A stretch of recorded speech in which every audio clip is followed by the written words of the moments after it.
नमस्कार, मैं राकेश तिवारी। आप देख रहे हैं टीबीपी न्यूज और आज हम दुबई स्टेट में अमित दुबे से मिलने आए हैं और उनकी कुछ दिल की बातें जो कि आप देखते होंगे वो मीडिया वगैरह में बहुत कम आते हैं और उनकी बातें एकदम ठोक रहती है, just and sweet and short.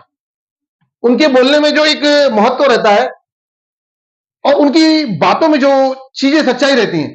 कुछ कठोर प्रश्न है मेरे, लेकिन आज उनसे करूंगा इस विषय में। नमस्कार। नमस्कार अमित जी, अभी जस्ट इलेक्शन गुजरा है, आप इस विषय में, इलेक्शन के विषय में कुछ कहेंगे? सबसे पहले तो मैं आपके चैनल के माध्यम से सभी मतदाताओं को, हमारे कार्यकर्ताओं को, सभी को मैं बहुत बहुत धन्यवाद करता हूं कि कल इतनी भीषण गर्मी होने के बावजूद सभी मतदाता जो है वो निकले, बाहर मतदान किए और हमारे कार्यकर्ताओं ने, सभी कार्यकर्ताओं ने, हर पार्टी के कार्यकर्ताओं ने मैं कहूंगा मेहनत की। गर्मी से तरबदर सब थे लेकिन सबने मेहनत की। उसके लिए आप सभी को सबसे पहले तो धन्यवाद और साधुवाद। जैसे कि अभी इलेक्शन में कुछ वोटर्स गायब हुए हैं, वोटर्स के नाम बाकायदा से गायब हुए हैं, जिसमें 1 लाख की कुछ ऊपर संख्या मेरे पास उसकी पूरा अभी तक ये कितने डिजिटल में मुझे, लेकिन 1 लाख से ऊपर कहे गए और उसमें वृद्ध ज्यादा गायब है। तो उस विषय में आप क्या कहना चाहेंगे? देखिए राकेश भैया, सबसे बहुत मुद्दे वाली बात है क्योंकि देखिए अब कल इलेक्शन खत्म हो गया, वोटिंग हो गया, अब लोग एकदम आराम हो गए, अब तो 4 तारीख को रिजल्ट पे रुके। लेकिन ये जो मुद्दा है, मैं बहुत बहुत धन्यवाद कहूंगा आपको कि आपने ये मुद्दा उठाया है। ये मुद्दा बहुत जरूरी है। जैसे कि कल हम लोग हर बूथ पर घूम रहे थे, देख रहे थे, मैक्सिमम ज्यादातर जितने पुराने जो वोटर्स थे, जैसे आप बूथ बता रहे, जो पुराने जो वोटर्स थे, एकदम स्पेसिफिकली अगर मैं बताऊं तो कुछ वोटर आईडी के कुछ नंबर्स थे, नंबर जैसे एमटी से स्टार्ट होने वाले कोई वोटर आईडी थे, कोई बहुत पुराने वाले वोटर आईडी थे, वो सब वोटर्स गायब हो चुके थे। जो पुराने लोग, जैसे एक बिल्डिंग में अगर कुछ पुराने लोग हैं तो सबके सब वोटर गायब थे। अच्छा। और मैं तो ये कहूंगा कि मुझे तो ऐसा लगा जितने वोटर्स जो आए, जिनका वोटिंग लिस्ट में हमको नाम नहीं मिला, मैक्सिमम वोटर्स तो मुझे लग रहा था कि शायद वो हमारे ही समर्थक है, हमें ही वोट देने वाले हैं, लेकिन उनका नाम नहीं है। तो ये एक बहुत बड़ा मुद्दा था। इस मुद्दे में मैं आपको कल की एक घटना बताऊंगा। संकेश्वर नगर की ये घटना है। संकेश्वर नगर में हम लोग गए, बातचीत करने लगे, बाकायदा एक महिला रोने जैसी हो गई कि भाई हमारा नाम क्यों नहीं है, हम इतने सालों से मत कर रहे हैं, हमारा नाम क्यों नहीं है, मैं आज एकदम छुट्टी ली हूं सिर्फ खासकर इसी चीज के लिए, और हमारा नाम नहीं है, मुझे वोट करना है, कैसे भी करना है। रोने जैसी हो गई थी वो महिला, आप विश्वास नहीं करेंगे। तो ये एक बहुत बड़ी घटना हुई है इस इलेक्शन में कि वोटर्स गायब हो गए हैं और बाकायदा बड़ी संख्या में वोटर्स गायब हो गए। तो मैं यही आपको एक मेन चीज कहना चाहूंगा कि इस विषय को हम छोड़ेंगे नहीं। इस विषय के लिए मैं व्यक्तिगत नहीं, मैं अपनी तरफ से, अपनी पार्टी की तरफ से व्यक्तिगत भी मेरे से अगर हो सकेगा तो इसके ऊपर हम लेटर देंगे हमारे महानगर पालिका में, चुनाव आयोग में, कि इस चीज पर जांच हो और आगे वाले आगामी चुनाव के आने से पहले ये लिस्ट अप टू डेट होकर सभी वोटर्स इस लिस्ट में आ जाए, इसके लिए हम पूर्ण प्रयास करेंगे। मुझे ऐसा क्यों लगता है कि कहीं ना कहीं षड्यंत्र तो नहीं है? महानगर पालिका और चुनाव आयोग इतना सतर्क रहने के बाद इतनी बड़ी संख्या में वोट गायब होना, कहीं कुछ दूसरी तरफ इशारा तो नहीं कर रहा है? नहीं, देखिए ऐसा है भैया, अगर जो एक दूसरे पे आरोप लगाने वाली बात होती है, अगर आरोप करना हो तो बात अलग है, लेकिन मैं वैसा नहीं कहूंगा। मैं एकदम आपको सत्य बताऊंगा। हमारा देश एक प्रगति की मार्ग पर अब चल रहा है, एक विकास की मार्ग पर है जी। हमारा देश एक डिजिटल देश बनता जा रहा है जी। टेक्नोलॉजी की हमारी देश में बहुत से उपयोग बढ़ गए हैं। आप जान रहे हैं, जैसे टोल नाकों पे अब गाड़ी की लाइन नहीं लगती क्योंकि डिजिटलाइज हो गया, फास्टैग आने की वजह से गाड़ियां तुरंत निकल जा रही है। वैसे हर चीज डिजिटलाइज हो गया।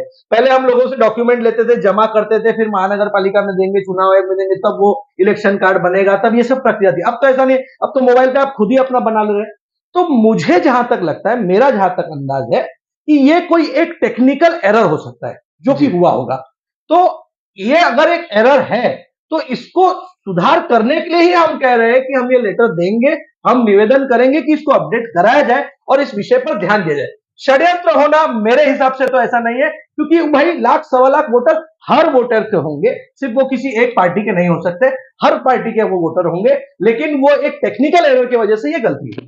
चलिए, इस बात को मैं आपकी, देखिए आपका बड़ा दिल है, आपने इस तरह से बोला, लेकिन जहां तक मैंने और विपक्षों से बात किया तो उनका कहना है कि टारगेट करके हमारे वोटर गायब किए गए। चलिए ठीक है, आपने ये बात कही। अब मेरा अगला प्रश्न है आपसे, थोड़ा कठोर है, आप उसको सोच समझ से जवाब दीजिएगा, पर्सनल भी ले सकते हैं आप उस बात को। देखिए कैसा है, इलेक्शन में इस वक्त यहां पर जो भारतीय कम्युनिटी मसाल से थी, कुछ मुस्लिमों के वोट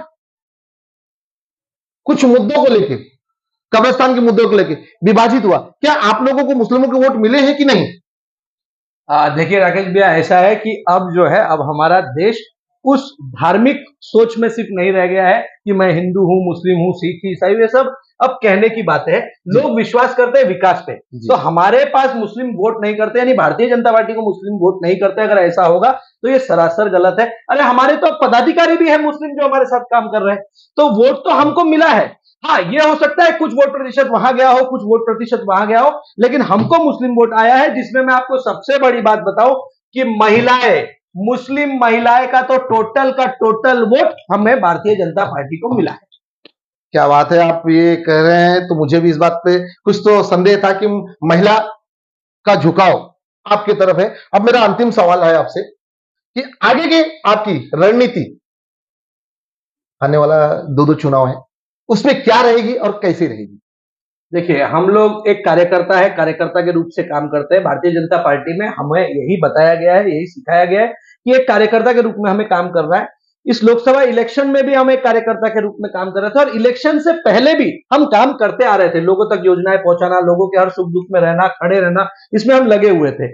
अब आगे जो 2 चुनाव आने वाले हैं, चाहे वो विधानसभा हो, चाहे महानगर पालिका हो, जो भी चुनाव होगा, अभी से ही हम उस कार्य पे आज से ही लग जाएंगे, और हम पूर्ण तरीके से एक कार्यकर्ता के रूप से अपने जनता के लिए, अपने जनता के सेवा के लिए एक जन सेवक के रूप में काम करना शुरू करेंगे। लोगों से घर घर जाकर संपर्क करेंगे, उनकी कठिनाई, उनकी परेशानियां जो पिछले 30 सालों से वो झेलते आ रहे हैं, उसको जानेंगे, उसको सुलझाने के लिए उन्हें मनाएंगे कि उसको कैसे सुलझा जाए, उनको समझाएंगे। और हमारा पूरा प्रयास रहेगा कि इस बार लोग जो परेशान हो रहे हैं, जनता जो परेशान हो रही है, जो उन्हें मुश्किलों का सामना करना पड़ रहा है, वो अब आगे के उनके 5 साल में उनको ये परेशानी ना हो। कट गया? कट गया। चलिए ठीक। सर, मेरा अंतिम सवाल है आपसे। इस वक्त नाला सोपारा, वसई, पालघर में उत्तर भारतीयों की और परदेशियों की तादाद अच्छी खासी है, और इस वक्त उत्तर भारतीय कुछ परदेशी जो है वो छुट्टी का, स्कूल का, वेकेशन का समय चल रहा है, गांव गए हैं। लेकिन उसके बावजूद योगी आदित्यनाथ, जिसे बाबा जी कहा जाता है और संत है, महात्मा है वो, और यूपी के मुख्यमंत्री हैं, उनके आने का आपके पार्टी पे और जनता पे कुछ असर पड़ा? देखिए, योगी जी अब सिर्फ उत्तर प्रदेश के मुख्यमंत्री नहीं, वो पूरे देश के मंत्री है, देश के नेता है, देश के फायर ब्रांड है। तो फर्क तो पड़ना ही था। और भैया, सिर्फ उत्तर भारतीय नहीं, इस पूरे वसई, विरार, नाला सोपारा की जो जनता थी, चाहे वो उत्तर भारतीय में पंजाबी हो, चाहे वो हिमाचली हो, चाहे वो उत्तर प्रदेश, बिहार, झारखंड हो, चाहे वो मध्य प्रदेश हो, यहां तक कि गुजराती, मारवाड़ी, कर्नाटक, हमारे होटेलियर्स, ये सभी लोग योगी जी के कार्यक्रम में पहुंचे थे। योगी जी अब कोई मर्यादित किसी भी जाति, किसी भी धर्म या किसी भी प्रांत के नेता नहीं है, वह पूरे देश के नेता है। तो लोग का जन सैलाब तो उमड़ना निश्चित था, और उमड़ा, और लोग इतने खुश हुए उनके आने से, और मुझे विश्वास है कि आगे भी योगी जी जरूर हमारे यहां पर आएंगे। देखिए, मेरी बातों को मैं यहीं पे विराम दूंगा क्योंकि समय का अभाव है, और अमित दुबे जी ने, बेबाक छवि है उनकी, बहुत कम बोलते हैं और बहुत कम आपको कहीं दिखेंगे। वो जहां भी दिखेंगे जनता के बीच में, जनता के कामों को लेकर दिखेंगे। आने वाला समय निर्धारित करेगा, 4 तारीख निर्धारित करेगी कि कौन जीतता है, कौन हारता है। जय हिंद, जय महाराष्ट्र।